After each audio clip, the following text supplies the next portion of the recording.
Good morning. আজকে 24 তারিখ আর আমি রেডি হয়েছি। আজকে আমার ননদের বিয়ে, তো সকালবেলা রেডি হয়েছি গায়ে হলুদের জন্য। রেডি হয়ে প্যান্ডেলে এলাম, আর এই যে আমাদের কনে, ও রেডি হয়ে গেছে গায়ে হলুদের জন্য। তো এখানে আমরা হলুদ কোটা যেটা হয় সেটা করছি। এটা হয়ে গেলে গায়ে হলুদ শুরু হবে। তো গায়ে হলুদ দেব, তারপর এখনো অনেক রিচুয়ালস বাকি আছে। এটাকে হলুদ কোটা বলে। তো এখানে হলুদ দেওয়া হয়ে গেলে, এটা আমরা করলে তারপর ওর গায়ে হলুদ শুরু হবে। তো আজকের দিনে চেনা মেয়েটা কেউ যে সবসময় আমাদের সামনে থাকতো, ঘুরতো, তাকেও যেন কেমন অচেনা লাগে। শাড়ি পরে একদম অন্যরকম দেখতে লাগে।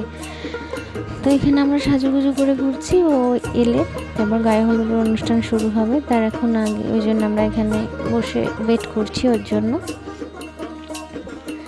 ফটো তুলছি, ঢং করছি, এই করছি আর কি। তারপর ও এলে, যে এসছে, খুব সুন্দর লাগছে ওকে, আর একদম অন্যরকম। আর আমার যথারীতি আলতা পরতে ভুলে গেছি, ওই জন্য আবার এখানে এসে আলতা পরছি।